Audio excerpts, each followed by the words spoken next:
Hey, folks, and welcome to Hey Adora, your queer She-Ra podcast. I'm Force Captain Meth, they, them. And I'm Princess Jenny, she, her. And this is The Portal. It's the season 3 finale. Season 3 finale. Oh, Jenny, we've been doing this for 3 seasons now. Yeah, I mean, not all of them were full-length seasons, but it's been a while. We are well into it. We are well into it. We are starting to get to the trauma places. Like the trauma for us. Like for us and for the characters and for the everyone. Characters. Everything just gets more difficult from here on out, folks. Well, more difficult and then better. More difficult and then, but hey, it's a great story.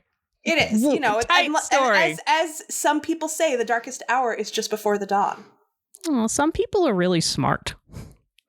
All right, so The Portal is season 3, episode 6, the season 3 finale. It was written by Josie Campbell, directed by Jen Bennett, with storyboard by Jasmine Goggins, regent of Cachadora, Mickey Quinn, and Jessica Zammit. I like this Perfect Day opening. It's so whimsical. Yes, it's incredibly whimsical. It's so whimsical that it opens with Raz's 3 little moth buddies fluttering across the screen.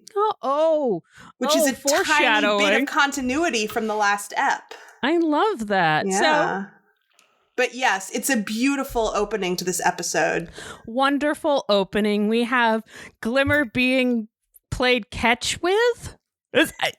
Yeah, they're doing this fun catch. Flying, teleporting mommy-daughter catch game. And it's so wholesome and adorable. And it represents all the innocence that Glimmer never got to have. Yeah, she gets to be a kid here. And she's like, we get to see kind of, Glimmer's kind of coded to be a little bit younger. Not that much younger, but a little bit younger. Well, she's back in her season 1 costume.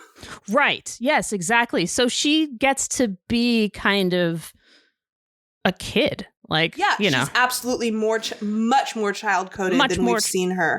So far, we haven't seen her body change at all. It's just costumes, although she will look visibly older next season.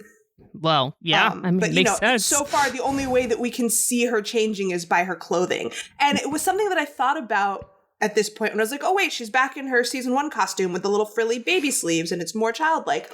I thought about the fact that Glimmer is really the only one who has multiple costume changes throughout the seasons to show that she's getting older. Catra has 1 costume change, and other than that, most people don't have any costume change throughout the seasons. Catra has 2. She has 3 different outfits total? Mm-hmm. Oh, so there you go. Catra, is the only other person who goes through what could be called a real extended emotional development arc. Right, yeah. And so Glimmer, I just thought it was interesting because Adora, 1 outfit, 5 seasons. Bo, 1 outfit, 5 seasons. Mermista, Perfuma, Scorpia. Everybody's just got their 1 outfit that they're rocking. And you don't mess with perfection. 4. So I just think it's very deliberate. It's not just like, oh, Glimmer's the one who's the biggest fashionista. I think it's the fact that Glimmer's the one who they really want to show her growing up through her clothes. I like that. Plus, she's a princess. She gets to have all those outfits. They're all princesses. Yeah, fair. Everybody's a princess. Everybody's princess. Except for Bo. Anyway. Should we get back to the mommy-daughter flying catch? Mommy-daughter flying catch. They're playing they're having a catch, as moms and daughters do. They're laughing. They're playing, they're having a wonderful time.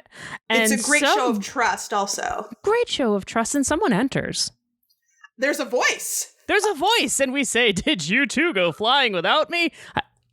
Who is it? It's King Micah. It's Mike. We love Mike. It's our buddy Mike, a.k.a. Daniel Day Kim. Yes. Jenny, you wanna chat about Daniel Day Kim? Voice actor. We have so many epic voice actors on the show. So I'm going to give you a real quick rundown on Daniel Day Kim. Who is he? What are some of his best known roles? He's had a very long career. Some of his best known roles are Hawaii Five-0. He was on for 7 years, one of the main characters. My dad and stepmom love that show. He was on Lost, which I have also never seen, but many other people have. He was a main character on Lost. And he has also had a variety of badass daddy to a badass daughter roles. He was Asami's dad, Hiroshi Sato, on Legend of Korra. The voice of. Yeah. And he was also the voice of Raya's dad, Chief Benja, in Raya and the Last Dragon, which is another incredibly gay all ages animated romp, which everyone should watch if they haven't. I've heard it's extraordinarily gay. Oh, you haven't seen it? I haven't seen. Everybody I know has seen it. I haven't seen it. You'll love it. Yeah. It's wicked, wicked gay. And so now we've added a third, making a trifecta of badass dad to a badass daughter roles as Glimmer's dad. I love this. He was also on Angel, Charmed, Star Trek Voyager, Star Trek Enterprise, The Shield, Seinfeld, NYPD Blue, and ER. And that's just a sampling of his most well-known role. Dude works. He also received a Broadway Beacon Award for his role as the King of Siam in Lincoln Center's Tony Award-winning production of The King and I. Oh, I didn't know that. That's cool. Yes, he's done a lot of theater, and he also won a Theater Legacy Award from New York's Pan Asian Repertory Theater. Awesome. He got his MFA in acting from NYU. He was born in South Korea, but his family moved to Pennsylvania when he was 1 year old. So born in South Korea, raised in Philly area. And he also founded his own production company in 2014 called 3AD, which is committed to storytelling that features characters and cultures traditionally underrepresented in today's media. Oh, that's rad. Yeah, his company actually produces a show that I have heard of called The Good Doctor on ABC. Mm-hmm. I haven't seen it, but I've definitely heard of it. And apparently that show is based on a South Korean show of the same name. Cool. Yes. And last but not least, he's been on People's Sexiest Man Alive list twice. I mean, he kind of deserves. He deserves it. He's a dude. He's a good-looking dude. He's gorgeous. So Glimmer's got some good-looking parents. Yeah, he's gorgeous. I would definitely put him on my list of men that I would do it with if I had to save the world. That's a really specific list, Jenny. I know. I've brought it up occasionally over the years. Very bold of me, I know, to assume that, all of these top-shelf men would want to have sex with me as a last resort on my side. Like, I would deign to do it with you. One of the most sexiest men alive. But I'm just saying, he's earned that place. Yeah, he's a good-looking dude. And Mike is a good-looking dude, too. He's got the, little salt and pepper in his beard. And he's got the man bun. He's got the man bun. He's got the, he's wearing his, mage robes. He's working it. He is working it.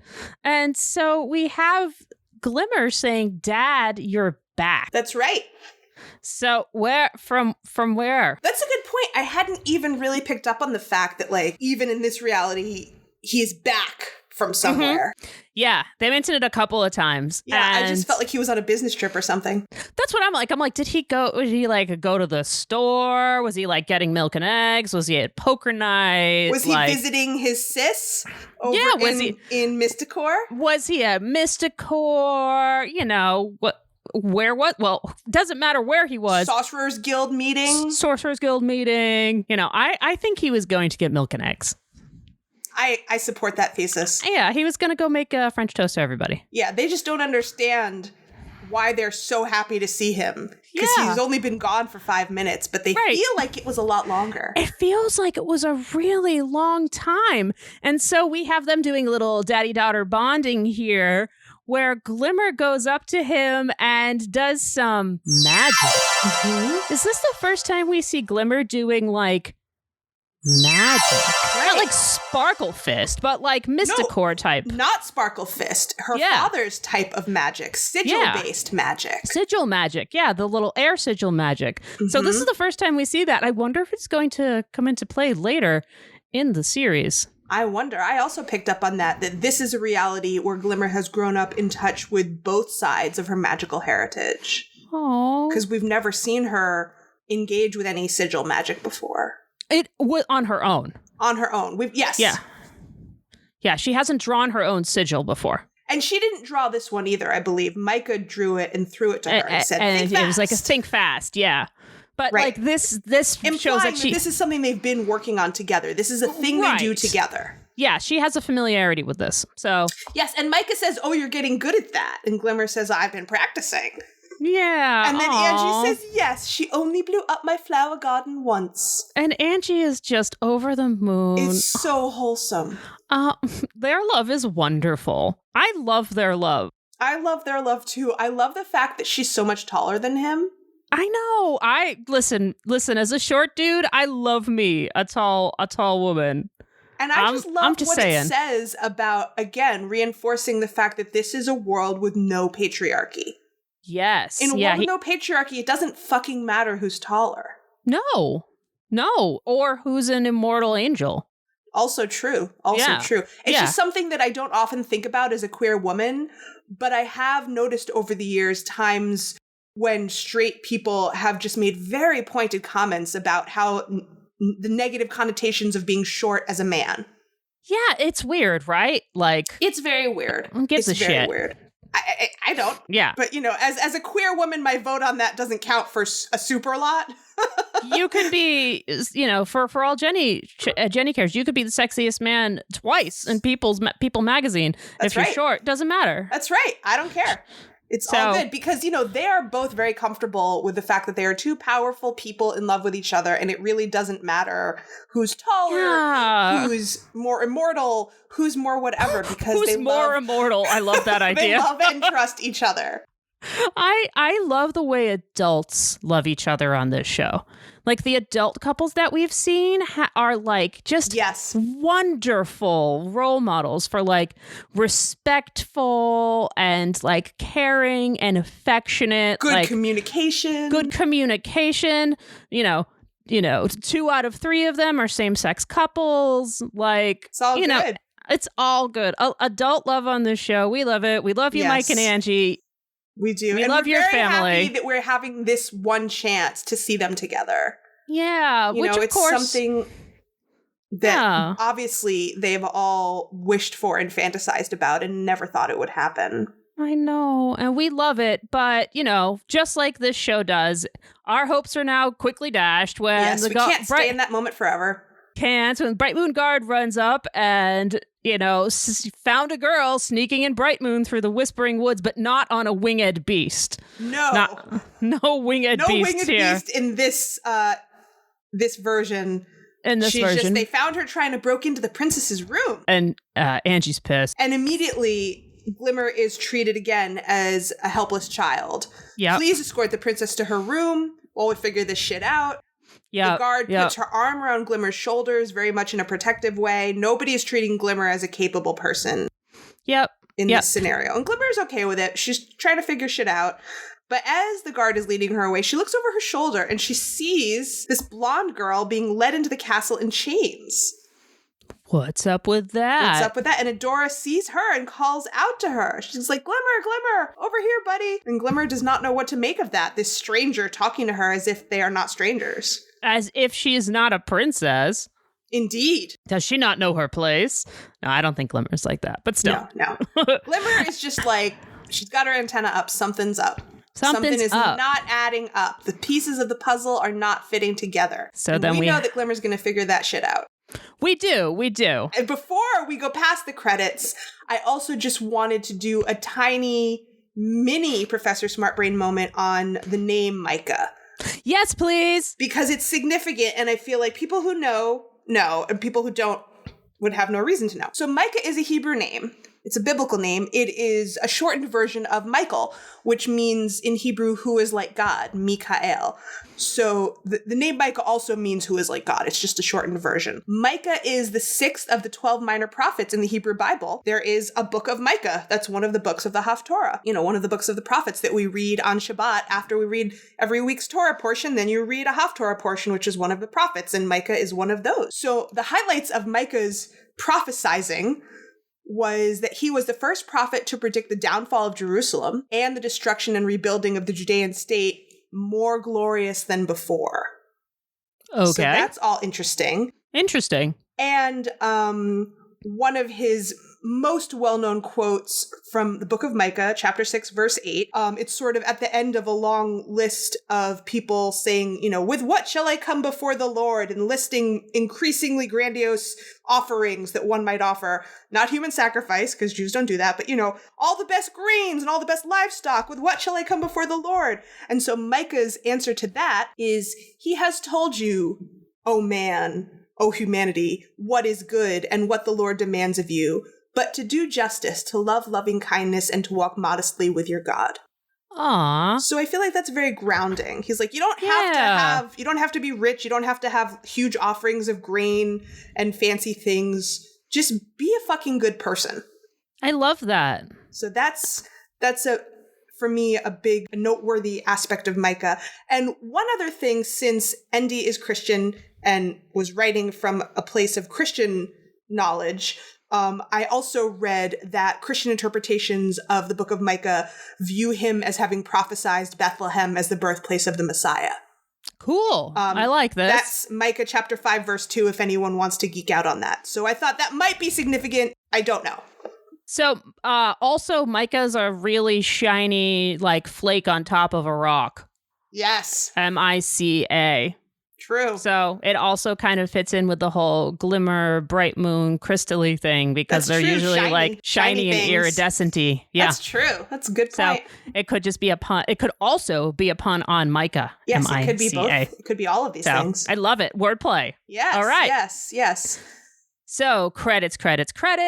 Are we going to win in the end, Jenny? I have to have faith that we are going to win in the end, even though things are very dark right now, because we have each other, man, and we have love. We have love. We have each other. We have queers. We have queers. We have queers being brave. Being brave and strong. And when throughout history have queers ever not been brave and strong? Amen.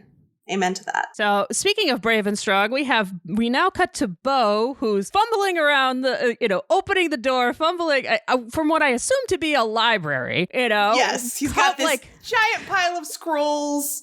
Yeah, and looks like a wonderful nerd. He's like in nerd mode. He's got his long sleeve, white shirt. Why is it that people always are wearing glasses when they're suddenly supposed to be more nerdy? Yo, I don't know, because my glasses are cool, but I guess also I have a cartoon podcast, so I guess that makes me a nerd. I do love your glasses, but it's not like there's another version of you that is less nerdy. It doesn't need glasses. It's like, oh, so this person's nerdy now? Put him in glasses.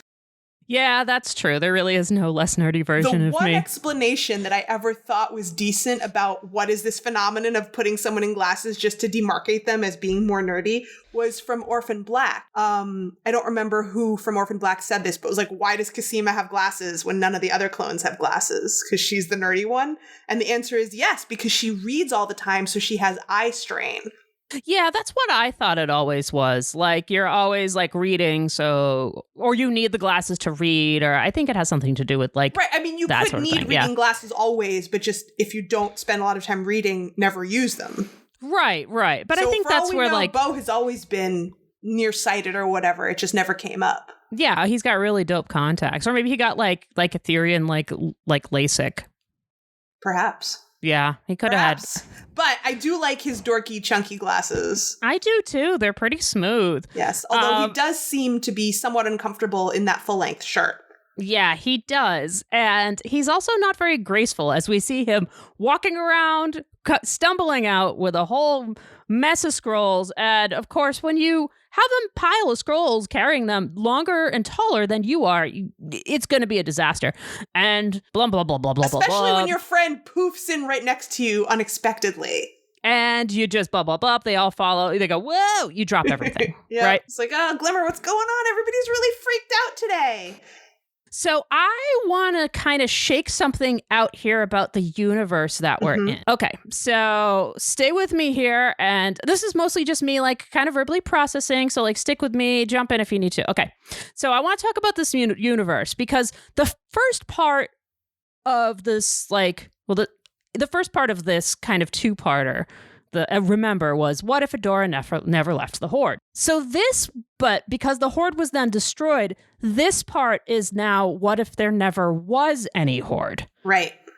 So what if there was never any conflict on Etheria? Right. So, okay. So this checks out. So that makes this the perfect day for Bright Moon. Okay. So this checks out in this episode because the Horde literally disappeared into the void and it restarted whatever universe doodad was happening on the other side of Etheria. But we don't know what was happening on this side of Etheria when the Horde was existing. We do know that there was a war happening because Adora talks about the victory at Thamor and the princesses are evil and all of that shit. So if there was a war, this particular reality of Bo and Glimmer and Angie and a live Mike would not be in existence, correct? It wouldn't be like this. This version that we're seeing in this episode is a world with no Horde.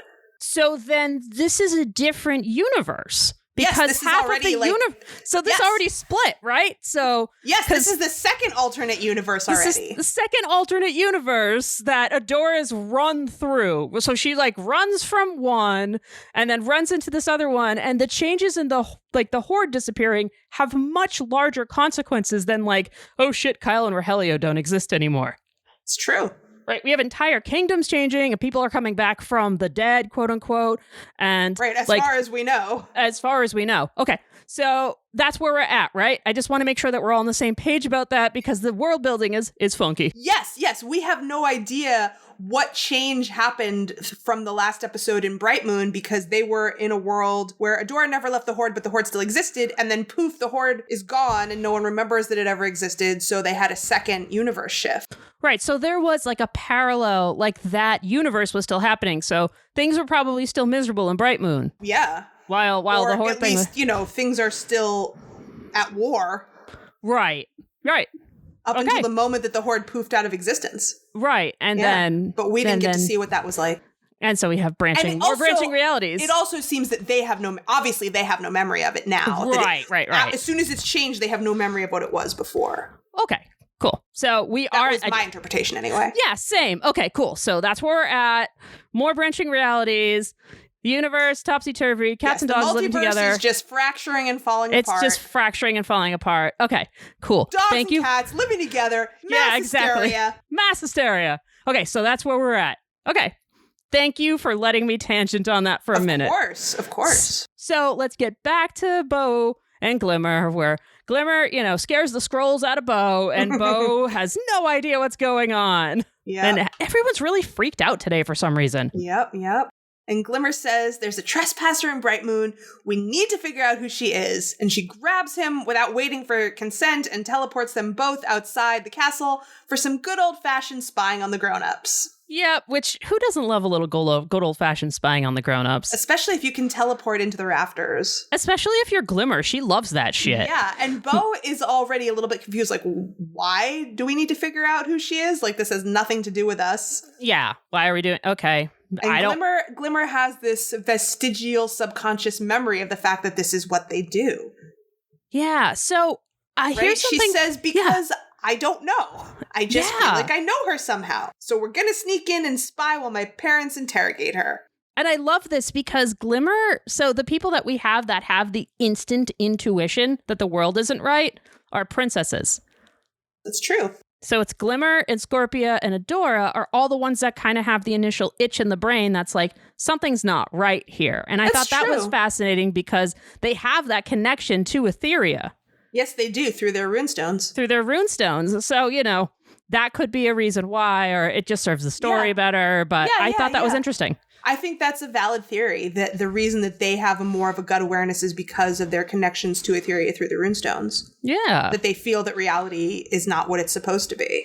Yeah. So I thought that was a kind of a interesting little thing that they dropped in there. Yeah, that's very juicy. I also love that Bo in this reality is so high strung, has no chill. None. I kind of love that though. Like, he goes along with Glimmer because he sort of knows that he trusts her and he's going to do whatever she wants them to do. But he is a lot more vocally resistant in this reality. I know. Than he typically is. And very screechy about it. He is very screechy. And I enjoy that. Yeah, I love how screechy he is. His all voice cracky. Yeah. So they're there. There's, spying on the grown-ups. And they poof into the rafters above the throne room. Yep. And they bring in Bondage Adora and, more Bondage Adora. Yeah. And we see the two thrones set up for the first time with both Micah and Angie having thrones on that little floaty throne area. Mm-hmm. I love the floaty throne area. Yeah, because before there was only one and now there's two. Yeah, now there's two. And they're sitting next to each other. And Adora's like, oh, King Micah, you're here? You look different than your mural. And it's like, oh my God, Adora. Yeah, nobody has any idea what she's talking about. Like, also, what? This is a tiny thing, but I noticed that when Adora was brought in the previous scene through the front gates, her hands were bound in chains. And now she's being led into the throne room and her hands are bound with rope. Yes, I noticed that as well. Yeah, it's probably not important. Yeah, maybe they're just like, when you go see the Queen, we don't have, I don't know. Yeah, the chains were only for outdoor transportation. Yeah, now that exactly. we're inside, we're changing to indoor bondage. Just regular indoor bondage. Yeah, just your standard indoor bondage. So Micah does a truth spell immediately. Mm-hmm. You will be compelled to answer honestly.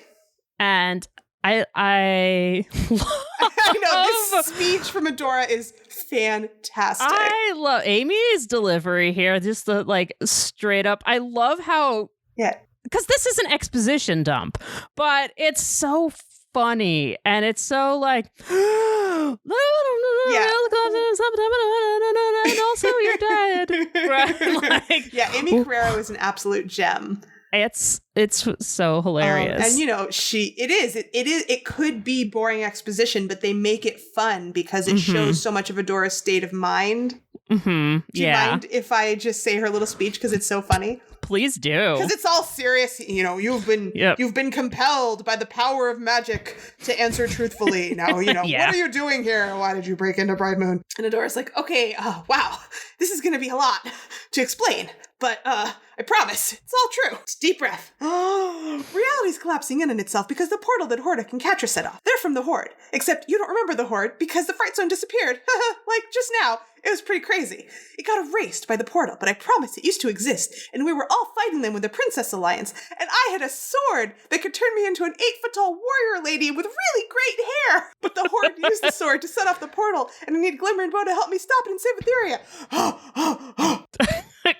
Brava. I mean, I love I love that we still have Adora's hair envy. Yes, that never goes away. And so there's a nice little parallel between Angela and Catra in both of these episodes as well, where I do feel like both of them also have the nagging sense in the back of their head that nothing is wrong, but both choose to not acknowledge it. Yes. I think yes, I definitely agree that Angela is the other person besides Catra who is most invested in not remembering. Yes, in this reality being the reality. Also, I love the reaction shots we get from everyone after Adora finishes her long-winded speech, because we've got Micah, who's like, whoa, and then Angie, who's just got her hand on her face in that classic, oh my god, this is so stupid. Yep. That she's rubbing the temples one. Yeah. So Adora drops this bombshell. Micah's and Angie's like, ah. Who are you? How do you know my daughter? And the royal apprentice historian. And I like that she's like, he's a historian here. Like you just haven't picked up. Nope. Got it, Adora. Yeah, she just keeps reacting to things that nobody else understands. Yeah. And then Micah says, I've never seen you before. And Adora has to explain that's because he's normally dead, and everyone freaks out because understandably they think that she's threatening his life. Right, and there's also no gentle way to deliver the message that maybe perhaps in another universe that is perhaps the real one, you're dead. Yeah, no. There's no clean way to do that. You're not by the way, you're dead. It's not, you're normally dead. It's no, you don't exist. Sorry, bearer of bad news. Yeah, exactly. And so, of course they think that she's threatening the king, and Adora's no, Adora is not. She just knows nothing is right, and then brings up, what did you do yesterday? Yeah, what did you have for breakfast? Yeah, there's a reason you can't remember. Yeah, this world isn't real. And I think that Angie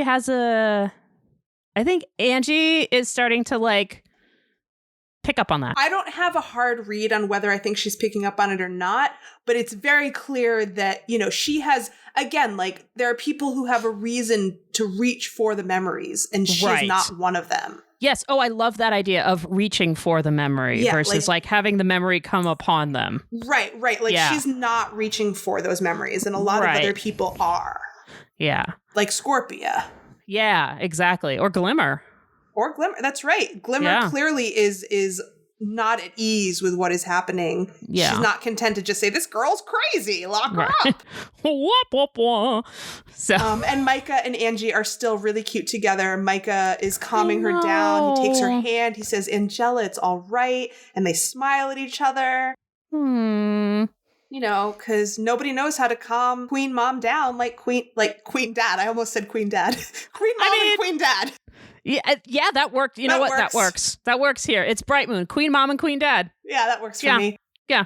But Adora insists passionately that she needs to talk to Bo and Glimmer, the strongest people she knows, to stop reality from falling apart. You know, no big deal. Yeah, it's a simple ask. Yeah, totally. But Mike and Angie are not going for this. We have a recurring joke about the holding cell, aka the spare room. Because, you know, when King Micah says, take her to the holding cell, the guards are like, Huh? We don't have a cell. What do you mean? And he's like, oh, you know, the spare room. Yeah, I like that it carries over from the Rememberverse. Yeah, in into the Rememberverse. Regardless of what reality they're in, they still are never going to have a real jail cell in Bright Moon. Yeah. So they take Adora away, and Angie and Mike have a moment where Mike's trying to calm her down and says, don't listen to her, she's lying. And Angie knows something's not right because his truth spells never fail. Right, all of his spells. He is like the best magician in the world. Yeah. So how could he have done it wrong? Right. And he's like, well, I must have. There's no way that none of that can be true, because who wants to be like, oh yeah, no, that I totally didn't fuck up and I'm actually dead. Like, and also it does sound crazy. I mean, it does sound crazy. You're just like boop a boop, living your life, boop a boop, sitting in your throne room, and then someone shows up and says, all this reality is fake. And also you're dead. And also you're dead. Like, it doesn't make sense. It's reasonable for them to be like, this can't be true. It's reasonable. It's impossible. You know, yeah. We're still in the beginning stages of being presented with these facts that don't add up. Right. And then we zoom out. That very end of the scene is a zoom out to Bo and Glimmer watching from the rafters. So, you know, they give each other a look like, okay, we have accrued this information, and then they poof out. Yep. And then we move on to the holding cell, aka the spare room. They didn't take the extra cushions out this time, though. No, they probably forgot. It's just actually a comfy spare room. It's not. It's a very nice guest room. There's nothing punitive about it, like when they put Shadow Weaver in there. A water feature. Oh, there's a water feature. Oh, you're right. This is the water feature. So wait, is this Adora's bedroom then? I think so. Like, so they just put Adora back in her bedroom? I think this is the room that is Adora's bedroom in the real world. Yeah, because it looks like it. Yeah, so Adora's got the water feature prison cell. Not a bad place to spend a few minutes while you're forlornly staring out the window at the imposing glitch that is slowly consuming reality and coming closer and closer to you. Sure. And then you open up the little note that was passed to you by the universe that says She-Ra in it, and you just try to figure out what the hell's going on. Yep. And then your best friend, not best friends, just show up in the room. Yep. Poof. Bo and Glimmer. Glimmer is already winded from this small amount of teleporting. Because she has not cultivated her power as much in this reality because she has had nothing expected of her. Right. She hasn't had to. She's done it by playing, Glimmer Catch with Mom, but she's done more seems like she's done more like magic training than she has like teleportation Sparkle Fist training. I don't know. I mean, that could be true. I don't think we have strong evidence, but the evidence that we do have suggests that she's cultivated her talents as play. Yeah. So Adora is super happy to see her best buds. But they are like, no, listen, crazy lady. My dad doesn't mess up a spell. You were telling the truth. So what's going on? How can that be? Yeah. What the hell's Glimmer's going got on? Her Sparkle Fists up. Yeah. She is interrogating. She's ready to sparkle fist. Yes. And of course, Adora is responding again in this familiar way. Of course you were listening in. Classic Glimmer. It's like, I don't know you. You don't know me. Yeah. And we've never met you. Yeah, why are you acting like you know us? Stop it. Yeah, cut it out. And then Adora gives these like wonderful little speeches about how great her friends are. Mm-hmm. And I just love this. Like, she loves her friends so much. Yeah, she really She's does. got a really, really big heart. And they're listening. They all do. And they're listening and they're like, no, wait, no, this isn't true. Glimmer's like, I'm just a princess. And Beau's just I feel like that's another recurring line that has come up a few times over the course of this series when both Glimmer, specifically Glimmer, but other people too, say, I'm just a princess. Oh. And I just think that's an interesting thing to dig into. Yeah. No, I like that. Because in our reality, our reality being the real world version of Etheria, princesses are fucking badass. Princesses are totally badass. So I feel like that might be on some level a repudiation of the larger culture, the real human world that we are watching the show in. The idea of princesses being passive, being victims, not being action heroes. When really, even in quote unquote, our real life, quote unquote, our real life, princesses are fucking badasses as well. Right. Absolutely.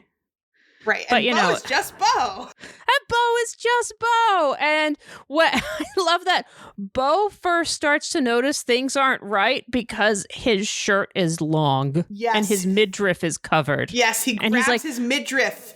He's like, there's usually a draft here, you know? As he remembers that this isn't right.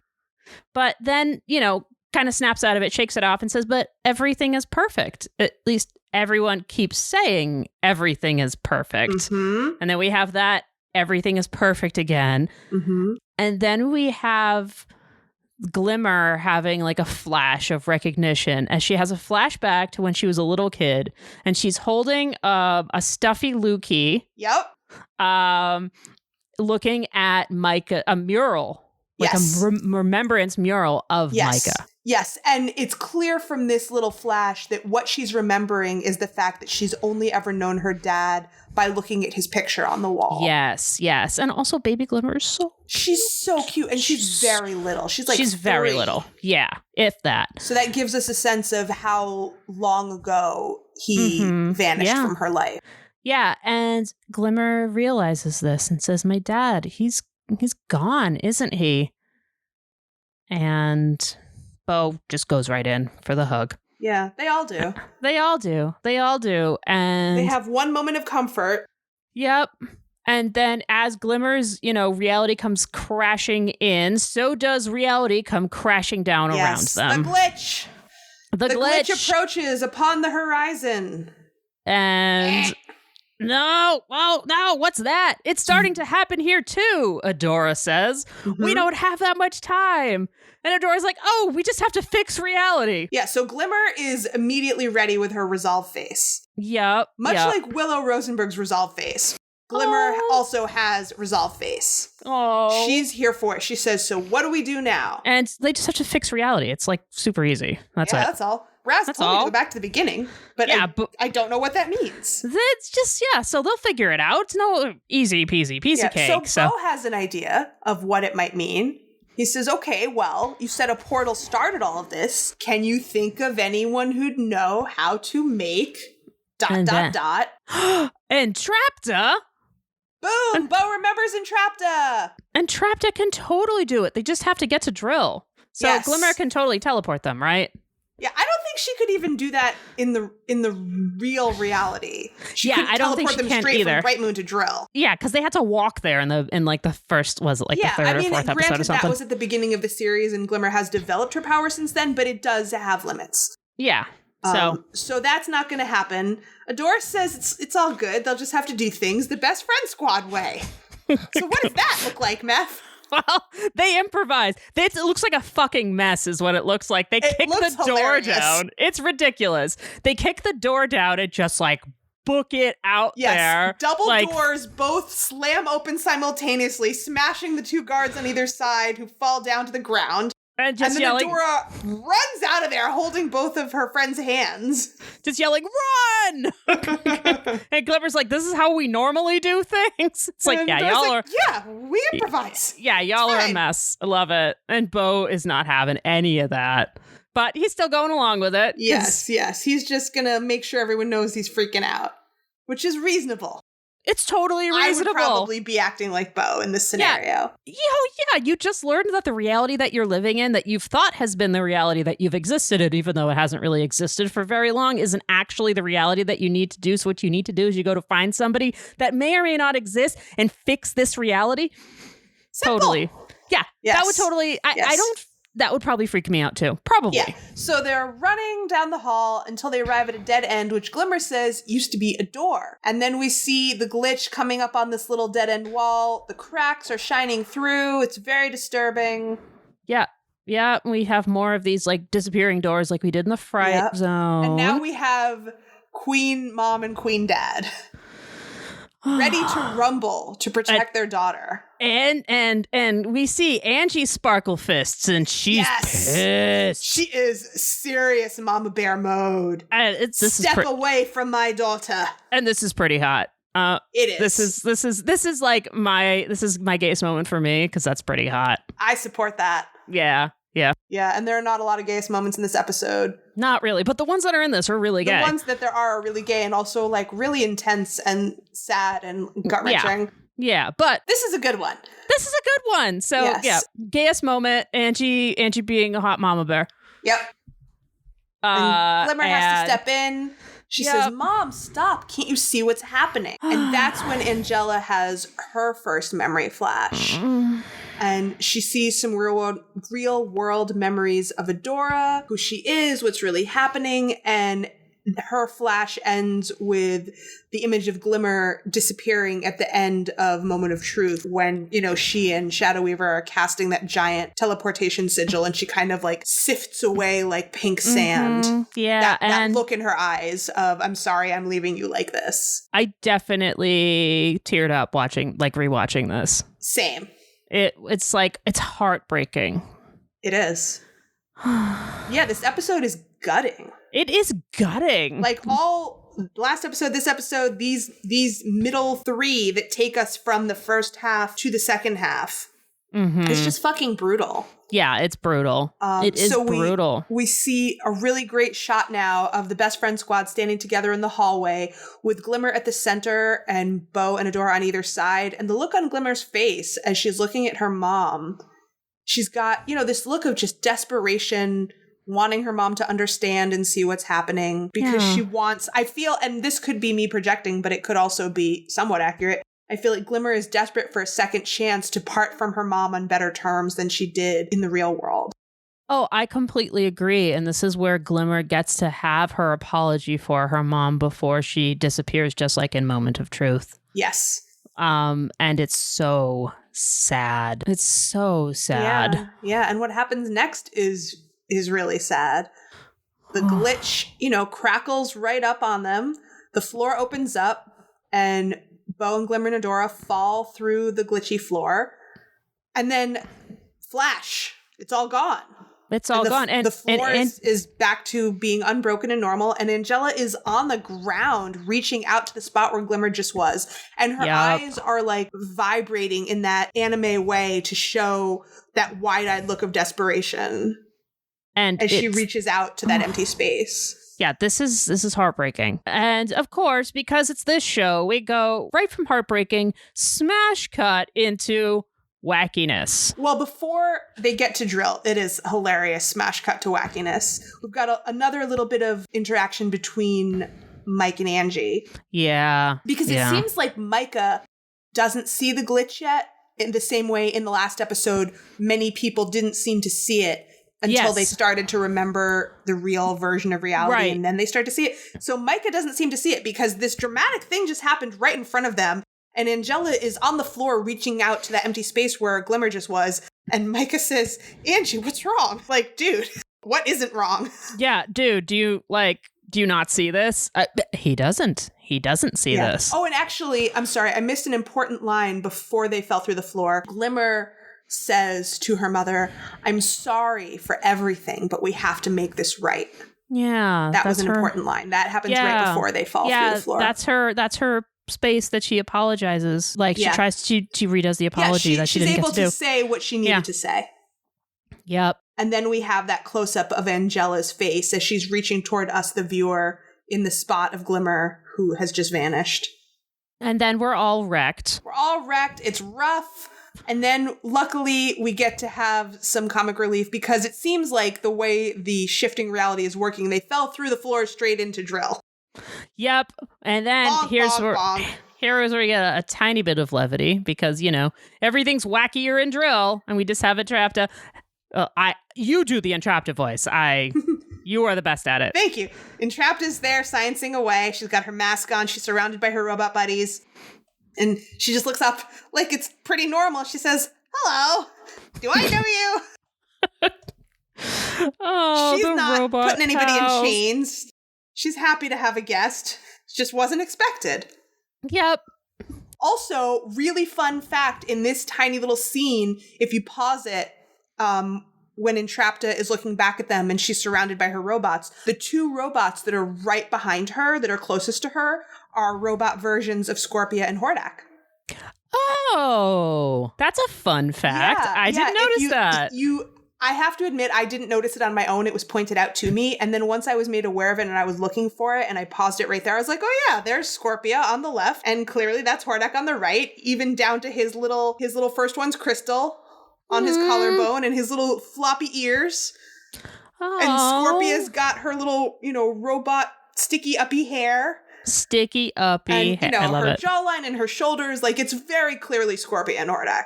Mm-hmm. You just have to pause it right to be like, oh yeah.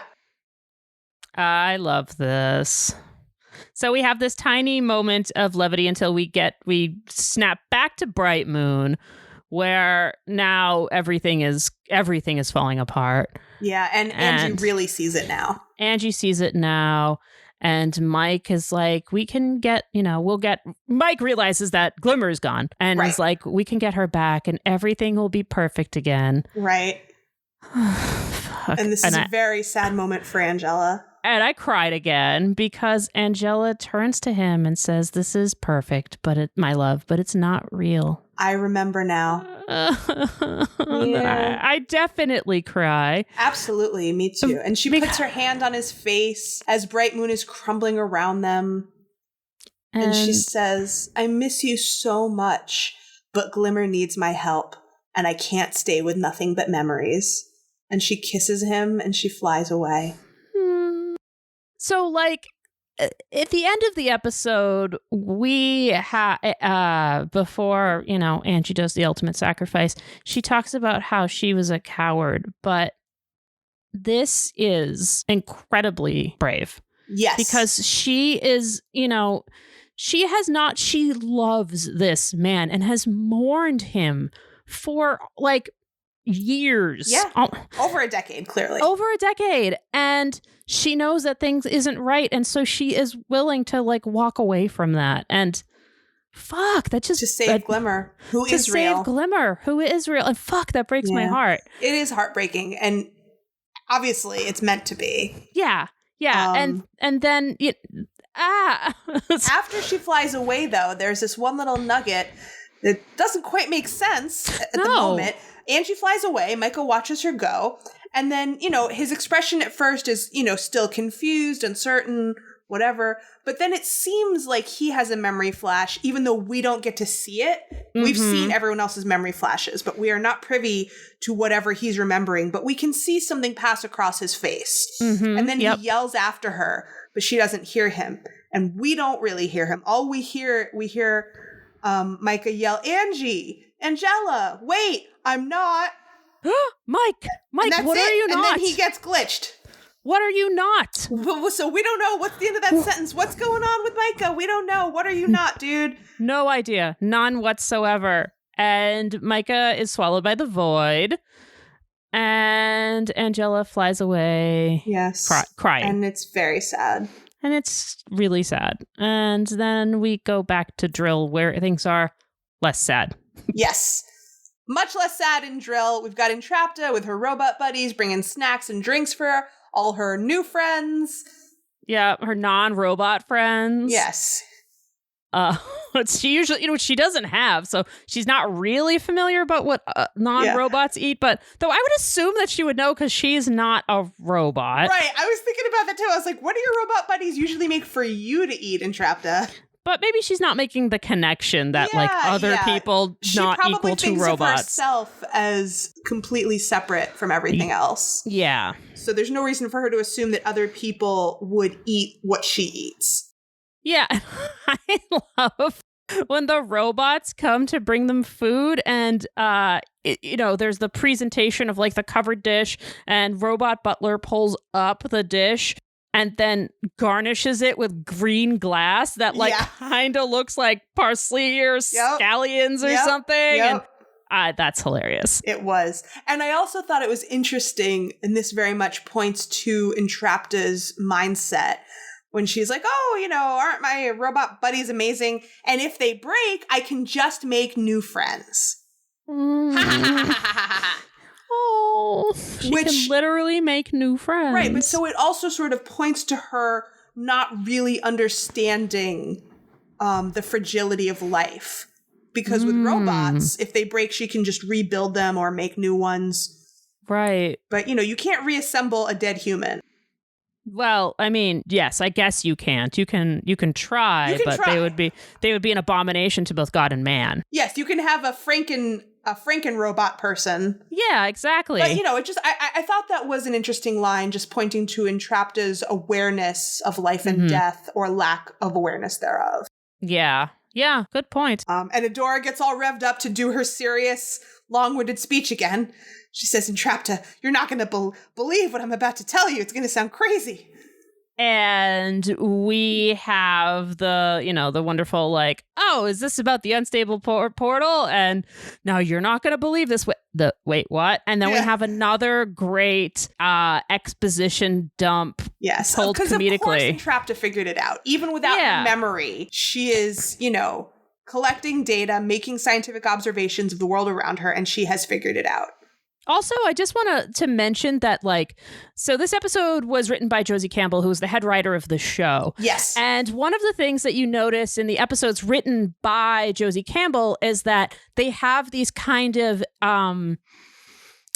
unorthodox, humorous exposition spaces, where in this case both exposition dumps, like the big ones that we need to have, are both humorous bits in a really, really sad episode. That's true. So that's true. So it's like a kind of a marker of her own writing style here. Yeah, that's a good point. So Entrapta gives us her exposition dump again about the portal, which we've heard a few times, and she's just sort of reinforcing the sci-fi rules of engagement here. She says, I figured it out a while ago. An unstable portal is the only thing that would account for all the anomalies I've been picking up in my research. The portal exists somewhere in our world, and as long as it's still open, it's going to keep destabilizing reality, making things disappear faster and faster until, bam, nothing's left. And then there's this beat of silence as they all look at her, and she's like, what the fuck? Which is a bad thing. I'm glad that she realized this. Yes, she does finally realize that if reality crumbles, that she will also be dead, and she will not be able to do any more scientific observations in that scenario. And then we have Entrapta kind of going through and giving us some wacky sci-fi, poor world-building junk science about wormholes and realities. But we do learn from this that the only way to turn this off is from the inside. Yes. And whoever tries to turn it off will be trapped inside this wormhole portal forever. Possibly forever. Forever. Yes. Yes, she does say possibly forever, which means that she doesn't necessarily know exactly 100% for sure. Right. But they will definitely be trapped there for a long-ass time. Yes. Yeah. And we are given an illustration of a sad stick figure person in little portal jail, which is very cute. Portal jail. Yes. And Entrapta's not even freaked out by the idea of being the person in that situation, because imagine the data they could collect. Yep, which is kind of an interesting little foreshadowing to when we have Entrapta NP Silent. Indeed. Where she's kind of also trapped in the inescapable place for all of eternal or right, in eternity. A nightmare place. Yeah, and she's just but I've collected so much data. She's like, there's all this data. Yeah. So. Yeah, that's a good point. But Adora is not satisfied with this answer. And she says, try to remember, Entrapta. Ding, ding, remember. What? Remember? When you and Hordak built the portal machine. And then she has her flashbacks to Hordak. Yep. And then she has her flashbacks. Her lab partner. I'll give it to her. Yeah, and then she remembers everything. Yep, and then she, specifically Catra, and that bums her out. Yep. You know? Yep. So we don't need to go through every line here because I think we should probably move along plot-wise. So basically she remembers everything, and then the glitch arrives in Drill and starts consuming Drill as it has consumed the Fright Zone and Bright Moon. Adora starts freaking out. She thinks they should have more time for this. And then Trapta says, it all makes sense now. It's your sword. The portal is centered on you. It's following you. Oh, because the sword is the beginning. And Adora is the beginning. Right. And Adora and the sword and the portal is the oh, shit. This is all coming together now. Gasp. What? Gasp. Yes. No. Yes. And so Drill is consumed upward into this upside down waterfall electronica abyss. And it's really beautiful. It's terrifying, it is really beautiful. But beautiful. Yeah. It really invokes that old-timey notion of awe in that fire and brimstone kind of way. Like something that's awesome. To be filled with awe can be terrifying. Yes. And then they get swallowed. They don't get swallowed, but they get... As Entrapta is disappearing, she says, you need to remove the sword from the inside. It's powering the portal. As soon as it's gone, everything will be all right again. And then as she disappears, the last thing she says, the smile on her face is, it was nice being friends with you. And I think I might be, again, overanalyzing, but the fact that she's smiling as she disappears and her parting line about it was nice being friends with you, I think that she trusts that Adora is going to fix it. And that's why she's not more freaked out about the fact that she is disappearing from reality. I'll buy it. Yeah, or maybe she's just indifferent. Who knows? Or maybe she's just indifferent, you know? But it seems, and it happens again later on with Bo and Glimmer. As they're disappearing, they don't really seem scared because they just have so much trust in Adora that she's going to fix it. Yeah. Or maybe Entrapta knows something that we don't. Like, okay, this reality might be collapsing, but that doesn't mean we're not going to show up in another reality. That's true, too. So. That's true, too. Entrapta could have some of that Zen detachment. Yeah. So the glitch consumes Drill and transports the best friend squad again. Yep. To we go to the Crystal Castle. Yeah.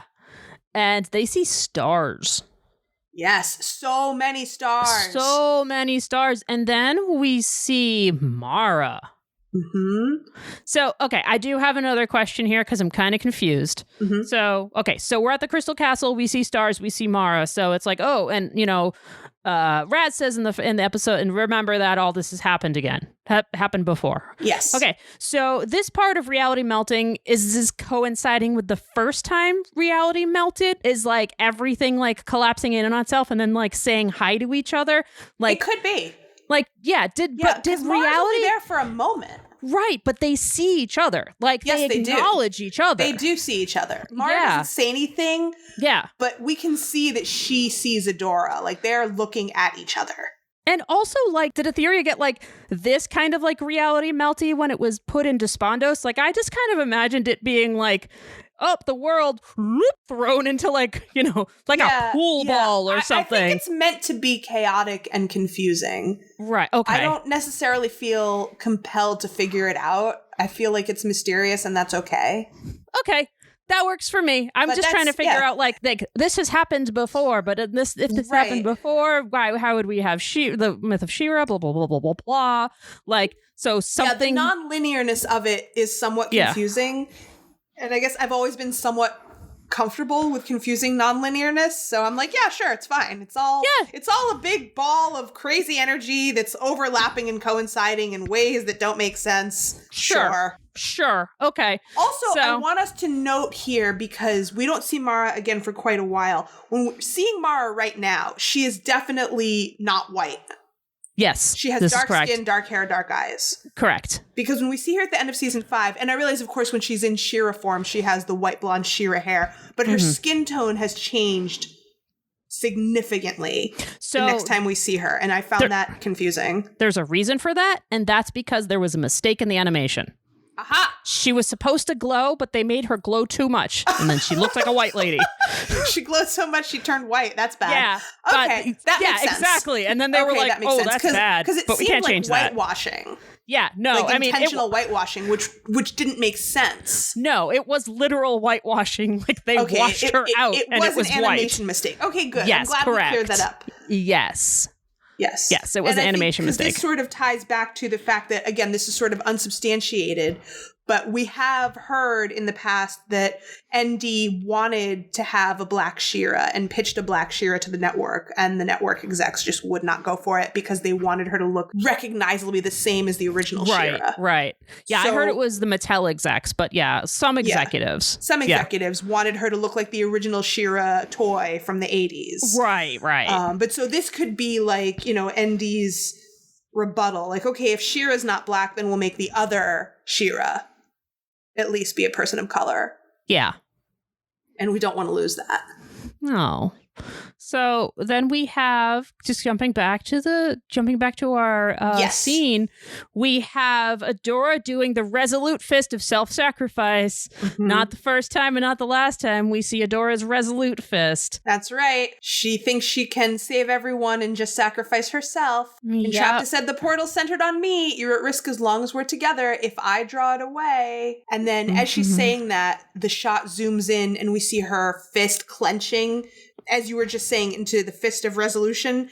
And then we see Glimmer's hand reaching out to grab her hand in support as Glimmer says no to that shit. Yeah. Glimmer's like, no, we're not going to let you do that. Yeah. She says, I know what you're thinking, Adora. You said you knew us. Well, we know you too. And then we have a beautiful little memory collage of best friend squad togetherness times. And then Bo and Glimmer each tell Adora things they know about her that make her feel recognized and loved and seen and valued. And they're all smiling at each other with tears in their eyes as Bo and Glimmer start to disappear. And this kind of parallels the scene in Heart Part 2, where we have Bo and Glimmer kind of saying, like, Adora builds the thorn wall between the two of them. Yeah. So Bo and Glimmer have just disappeared. The last thing they said to Adora is, you got this. We believe in you. They disappear. They literally disappear from out of her hands. Now she's holding the air and she's so crying sad. And yelling no. And she falls to her knees in tears, looking very defeated. And then who should come along?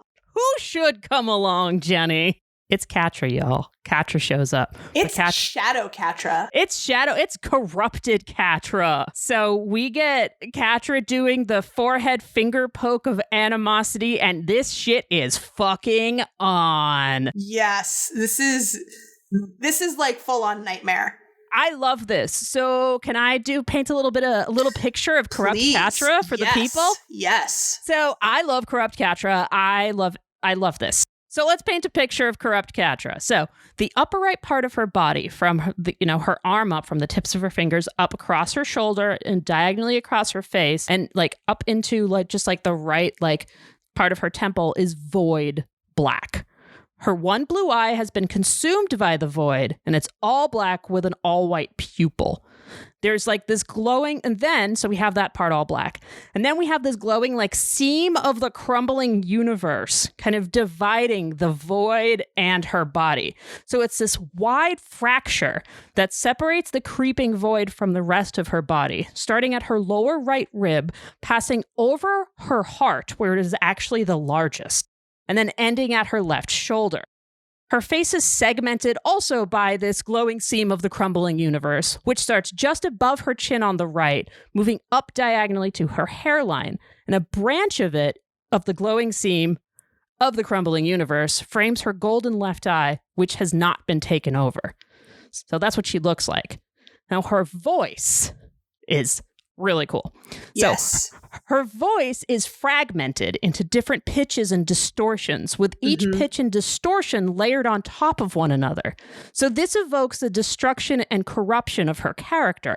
She's crawled out of the void bit worse for wear and has taken just a bit and has taken the darkness into herself, which is breaking her apart. So her voice is broken into segments. What she says is broken into segments. Her body is cracked down the middle, and the largest crack, like I mentioned, is over her heart. That's right.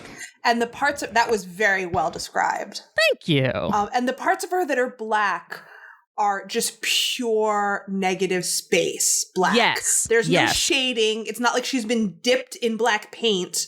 Yes. Even in the case, I mean, I know it's a cartoon, but even in the case of like, let's dunk part of her in black paint, there would still be shading. This is like the ultimate negative space Vanta Black.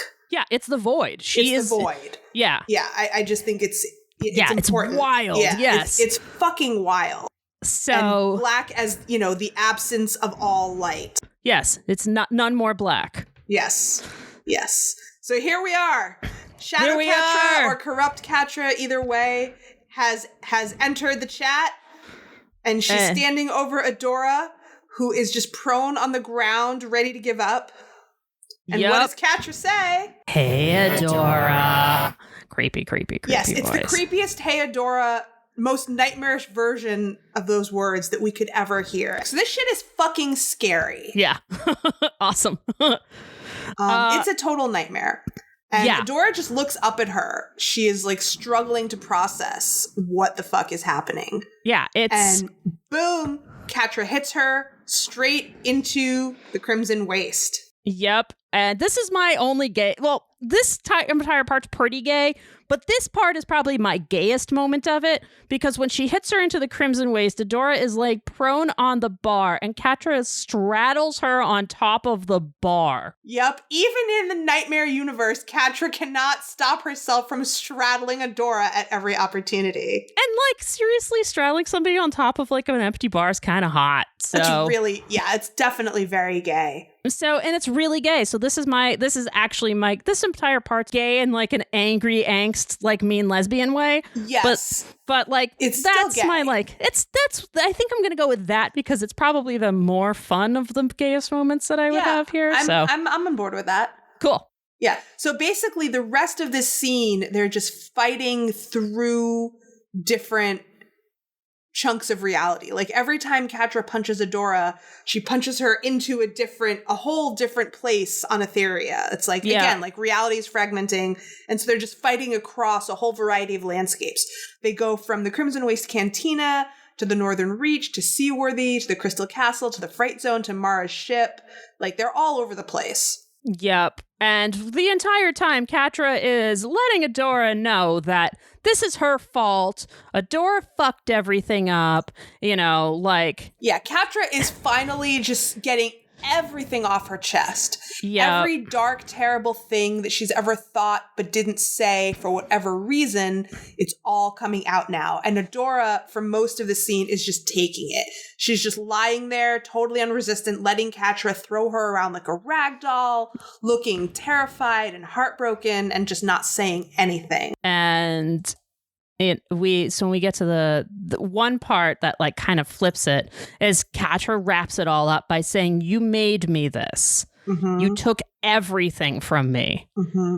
And then, so that's Catra's like thesis statements. Like, you did this. You made me this. You made me do that. Look what you made me do. Exactly. She's putting all the blame on Adora. If you hadn't gotten captured, your sword wouldn't have opened the portal.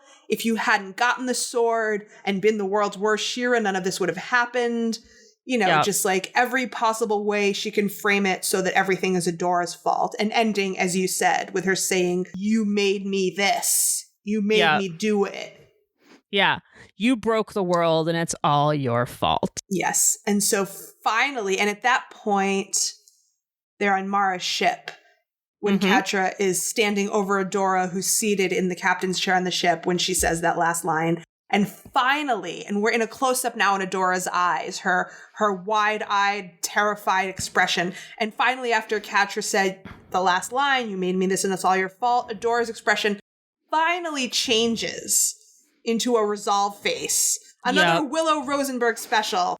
Yep. And Adora says, no, it's not. And she shoves Catra off her into the next scene, which is now back at the portal at like the center of the tear in reality. Mm-hmm. Yeah. So now the end of the scene happens in this very dramatic positioning. They're standing at the edge of this like swirling abyss where everything is being sucked up around them. And, you know, the wind is in their hair and the wind is in the grass and it's all, you know, dramatic wind we have seen before. It's just like the environmental aspects of this could not be more apocalyptic. Conducive to apocalypse time. Yeah. Cats and dogs living together, you know. Yes, exactly. So finally, Adora starts fighting back. She says, I didn't make you pull the switch. I didn't make you do anything. And so now she's finally fighting back. Yes. And her finishing line is, I didn't break the world, but I am going to fix it. And you made your choice. Now live with it. Boom. She knocks her out with one punch. She like fucking and she's haymaker. Not even She-Ra. That's Adora. That's an Adora. Yes, that's an important distinction. It's Adora who swings this crazy haymaker and like knocks Catra the fuck down. And this is the first time we see Adora on the offensive, not being reactive. This is Adora actually hitting Catra. Yeah. Like being assertive of her space instead of like defending it from Catra coming at her. Sort of taking on her own narrative rather than just reacting to Catra's narrative. Yeah. And then we have but the as two soon of as she does it and Catra's knocked out, Adora is back to looking, you know, her anger drains away almost immediately. She's back to looking sad and crestfallen about everything that's happened and the fact that she had to do it. Yeah, she does. And that's when the ground finally just crumbles away from under them and they both fall into the abyss of light. Yep, and Catra fades away. Yeah, even the little She-Ra paper flies away and is consumed. Yep. And then Catra is consumed like a burning leaf. Yes. Yeah, because she's kind of already consumed. Yeah, because everyone else like half that we consumed. See fade away, they just kind of turn invisible and disappear. And that's not how Catra disappears. Yeah, she just she's having a relationship with this portal thing. Yeah, that nobody else is having. That nobody else is having. Yeah. So Catra fades away and Adora starts to fade. Yep, it seems like the end. It seems like the end, but Adora's body is turning invisible. She's just falling through the void of space. Yep, and she's accepting it. She's like, you know what? There is. I've done everything I can do. Yeah, I can't fix reality. Yeah. And then we hear someone else's voice calling out Adora. And who is it? It's Angie. It's Queen Angela. It's Queen Mom. It's Queen Mom. She's here with her resolve face and her newfound bravery. She swoops the fuck in. Mm-hmm. She grabs Adora and brings them both back down to this one remaining chunk of Earth that exists in the world. This is supposed to be this is reminiscent of the field where her and where she came through the portal originally. Yeah, where her and Swiftwind are doing loop-de-loops too. Remember? Yeah. That was also a similar apocalypse weather. Yeah, similar apocalypse weather. Yeah, and so it's like it's kind of like, you know, the same place, and then where she came in through the field where she portaled. Yes. Yes. And Angela says, "I remember. I know this world isn't our own. How do we fix this?" And Adora just looks at her, and then they both look up at the portal, and so now we're finally seeing the portal clearly for the first time. It's this giant swirling purple cloud of smoke and debris that's all centering around the sword that's glowing and hovering right in the middle. And they are standing on this one chunk of land underneath it that is all that's left of reality. Yeah. And Adora, it's pretty fucking intense. It's pretty fucking intense. And Adora lets her know what has to be done. Like, you know, here's where we are. This is the beginning. This is where I came through, the place I came through. I just need to go into the portal and pull out the sword. I can fix everything. And, you know, when she says, you know, that'll turn it off and everyone will come back safe and sound. And Angela's like, and you'll come back safe and sound. You'll come back safe too. Right. And Adora can't even answer her. She just looks away. She just says, "This is my destiny." And we get more Adora self-sacrifice. Yeah, but Angela is not having it. Not this time. Nope. She says, "Oh, Adora, no, this is not it." And Angela hugs her. And I feel like this is probably the first time that Adora has ever experienced this kind of parental love and protection. I agree. Yeah. Yeah, Angie's acting like a mom. Yeah, and, they're both kind of crying. Mm-hmm. And Adora says, "But this is the only way to fix things." Mm-hmm. Thinking that there's no question that anyone else would ever sacrifice themselves. She's the only one. She's the only one, yeah. Right. And that's when Angela makes her speech, her "Do you want to know a secret? I'm a coward" speech. Sorry, it's really sad. No, don't be sorry. It's gutting. This whole thing is gutting. And that's when Angela, she walks up to the edge of the glitch and she looks up into this all-consuming void, and she has her back to Adora and to us, the viewers, as she delivers her final speech. Can I say it? Please. Okay. I can't. I'll cry. Yeah, right. It's rough. So Angela's staring into the abyss as she says, "I've always been the queen who stays behind. Micah was the brave one. And then Glimmer. Oh, Glimmer, so much like her father. And once again I stayed behind, letting her make the hard choices, letting her be brave for me. I told myself I was being responsible, but Adora, I was just scared." And then she walks back over to Adora, and she takes Adora's face in her hands, which is something we've seen Shadow Weaver do in a manipulative, icky way. Yes. And we're finally seeing it now being done the right way by someone who's going to love you and protect you. So she takes Adora's face in her hands and she says, "And then I met you. You inspired us. You inspired me. Not because it was your destiny, but because you never let fear stop you. And now I choose to be brave." And Angela kisses Adora's forehead and she leaps straight into the air to save the world. No. I know, sorry. it's rough. Don't be sorry. I'm just going to groan the entire time. You're like, no, I know. I cry every yeah. time I see this. Oh, same. Yeah. And the line that is most resonant and that is most important for Adora to hear about herself is not because it was your destiny, but because you were brave, basically, because you chose to be brave. Yes. And that's not because of anything that was ordained. That's because of you and who you are. Yes. I love this. That's such good mom stuff. And it's the best mom stuff. It's the best mom stuff. And then Angie flies up. And as she flies up, she turns and says, "Take care of each other."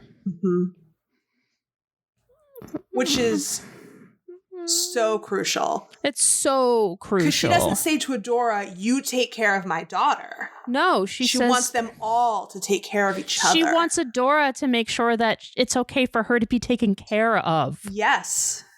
Yes, that Adora's included in that care. Yeah. Oh. And yep, she's flies right up to the sword. She's got her most badass mama face on. She grabs it, yanks that shit out of that portal. Energy's crackling out like lightning. Yeah. And then as soon as she succeeds in pulling the sword out, the energy of the portal expands and the whole frame just fills with white light. And then once it's gone, the light fades and the portal is gone and all of the energy rift is gone and only the sword remains. And we have total silence. Total silence. This gently glowing sword floats slowly back down to Adora, who's crying.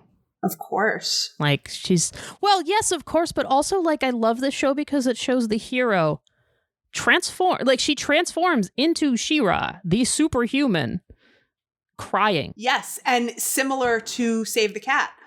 Yes. Yeah. The times that she transforms most powerfully are motivated by emotion. Motivated by love. By love, which is the opposite of what Shadow Weaver is always trying to tell her. Yep. Oh. And, she grabs the sword and she does the thing. She does the thing. She honors the Grayskulls. And my last note for this scene is in all caps. The whole scene fills with light again, the righteous light of a big damn lesbian hero with her sword. Aww, I love that. I just have sobbing. I just wrote the word sobbing. Equally accurate. So, yeah, sobbing. And then we are now back in Hordak's sanctum, where everything is as it was before the lever when was Catra a pull pulled the head. switch. Yeah, when the switch was a pull head. That's right. We see Bo and Glimmer on the ground, clutching each other. And we see Hordak and Shadow Weaver, and everyone, the looks on all of their faces is like they were just braced for impact, and then they suddenly realize that they don't have to anymore. Yep. And they just kind of look around like, whoa, what the fuck? Yep. And She-Ra comes through the portal. But before She-Ra comes through, Catra also is shown. And what does Catra do once she realizes that she's back in the real world? I don't know. You have to answer that. Oh, she grabs her face. She grabs her face to check that it's not still fucked up. Oh, that's the first thing she does. I didn't even notice that. Oh my gosh, I can't believe I noticed a detail like that you didn't notice. Especially about Catra. I know, it's exactly about Catra. So yeah, Catra is on the ground in front of the portal, and she immediately grabs her face, like, oh, my face, I still have a face. Phew. She's like, I still exist. Yes, and my face is intact. Motherfuckers, nothing can keep me from existing. Exactly. And so the prelude to She-Ra stepping out of the portal is the portal machine starts sucking everything inwards, and then a new shade of light starts to come out of the portal, because the portal light throughout the last 2 episodes has been a warm light with shades of pink and purple in addition to white. And so the light that we're seeing now is the opposite in terms of color theory. It's a cool white light with shades of blue and green, which is opposite in the ends of the color spectrum. Very cool. So this is, the She-Ra light of the portal. Right, and so everything starts being sucked in, and then it kind of hovers for a second, like reverse polarity. And then, boom, implosion. Everything goes pure white, and that is when She-Ra steps out of the light looking majestic as fuck. It's all very, very majestic. Everything is very majestic, yeah. Yeah, she's, righteous fury, basically. Yes. Oh, yeah. This is righteous fury, absolutely. Yes. And she turns around and smashes that portal to bits. And then she gives Catra this fucking look that's like, no. That she has never had before. Yeah, and she's certainly never gave Catra before. No, exactly. Yeah, that's what I meant. She has never looked at Catra like this. Catra grabs Hordak. She's like, we're gonna get out of here. This is no joke. Yeah, we need to move the fuck out. Yes, and then, and in addition to the fact that Adora looks at Catra for the first time with a look of, I'm gonna fucking get you. Mm-hmm. And Catra looks at Adora for the first time with genuine fear in her eyes, realizing maybe I should not have poked the bear.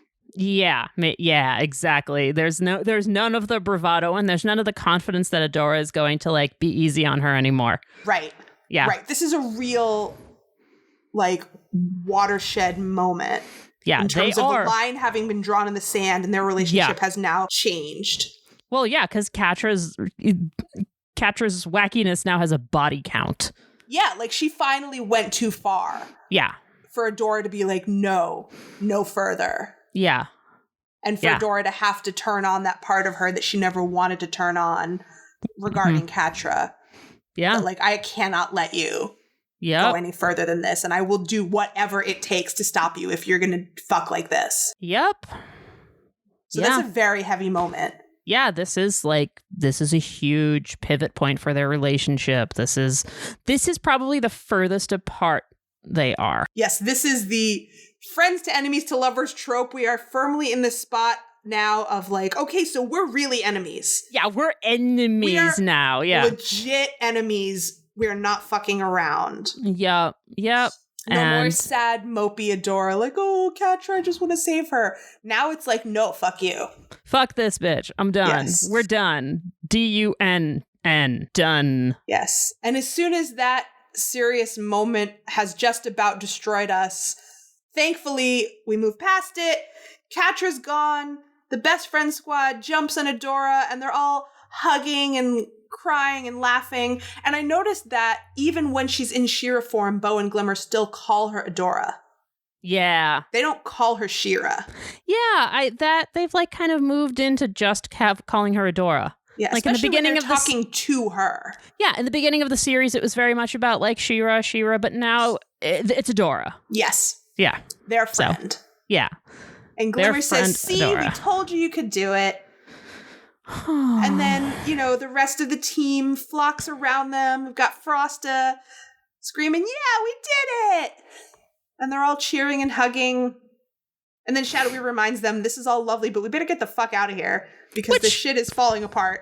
Yeah, fair. Yes, survival is important. Totally fair. So they immediately go back into formation so they can do the big sigil teleportation magic. Yeah, and they get the fuck out of there. Yep. And back to Bright Moon. Boop. Yay, they're still celebrating. Everyone's happy, everyone's cheering. Bo picks up Glimmer and spins her around like some kind of boss level dance move. I love it. And then Glimmer knows she's going to be grounded for like the rest of her life. Yep. So let's go find my mom. Yep. And the look on Adora's face is, again, totally gutting. She realizes she has to deliver the worst news possible. Yep. And as soon as she has these thoughts and these feelings, she detransforms back into herself. Yes. Yeah. And she just starts hugging Glimmer and crying. She can't even say it. Yeah, and now I'm crying, so I can't even say it. Yeah, no, we're all crying. We're all like a mess here, and Adora just lets Glimmer know that she saved us, and then we're all a fucking mess. Yep. Because like no one could ever, no one's ever really prepared for their parents to die, but no one could ever be less prepared than someone whose parent is immortal. Right. Which is why they couldn't kill her per se. They had to like Disney villain her, like have her disappear, right? So technically she's not dead. She's just trapped between dimensions. Which is worse. Which is horrible because now Glimmer has to think about like what's happening to her. Is she being tortured? Right. Is she suffering? Right. It's absolutely gutting. But so Glimmer has obviously never been prepared for the possibility that her mom could die or go away.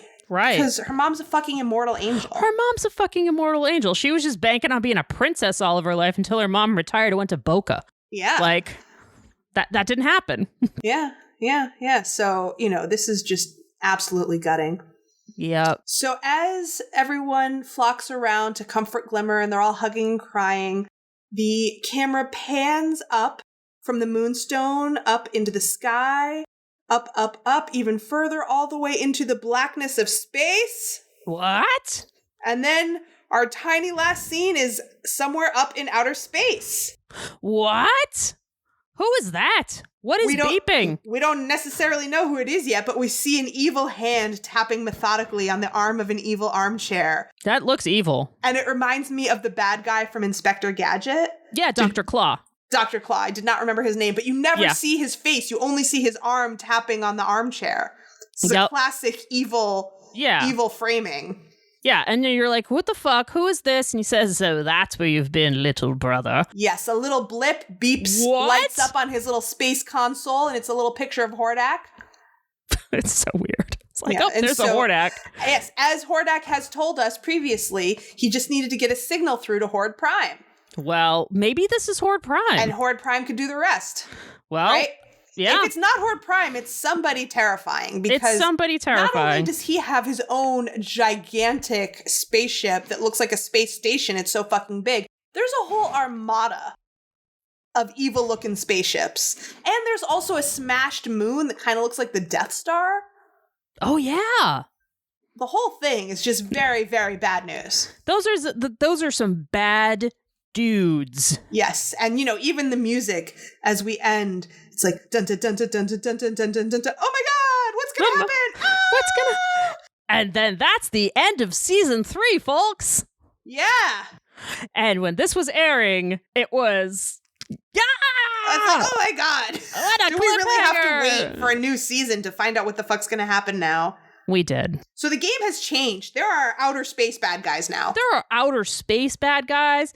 Catra's ostensibly killed Glimmer's mom, possibly.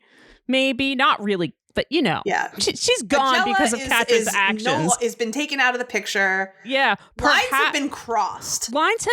Maybe Mike's not dead?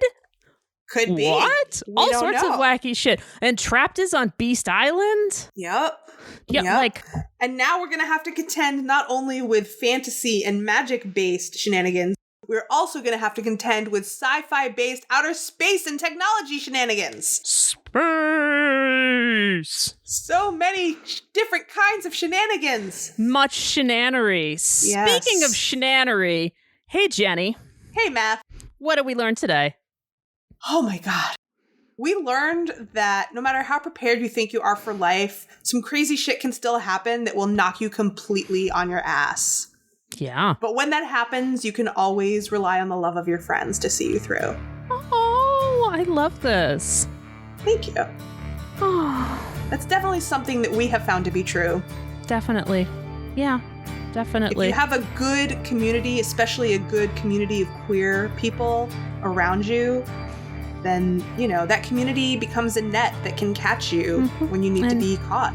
And you can win in the end. You can win in the end, even when you feel like things are at their grimmest. It ain't over. It ain't over. It ain't over. Well, folks, if you liked what you heard and you want to choose to be brave, you can like, review, and follow us on Apple Podcast, Spotify, Google Podcast, or wherever you get your podcast fix. You can also find us on Twitter, Instagram, TikTok, and Facebook at HeyAdoraCast, or email us your recipes for robot entrees at heyadoracast@gmail.com. Jenny, did you know we had a Patreon? I've heard tell of a beautiful, beautiful place in the internet where magical people get together. It's so cool! So you can become a member of the Rebellion and get fantastic perks, like bonus episodes, Discord. Our Discord's awesome. Playlists, live watches and live watches. Princess Jenny's story hour. All sorts of awesome stuff. So if you want to join and hang out, you can find the link to our Patreon, as well as the link to this week's Spotify playlist, The Portal, in our show notes or at heyadora.gay. All the things are at heyadora.gay. We have .gay. We're never going to stop being happy about it. We're really stoked about that. Yes. And remember, queer joy is radical. And queer love saves the universe. Ow! No, I don't have any. Oh, sad. Oh, it's going to be okay. We are going to win in the end. Hooray!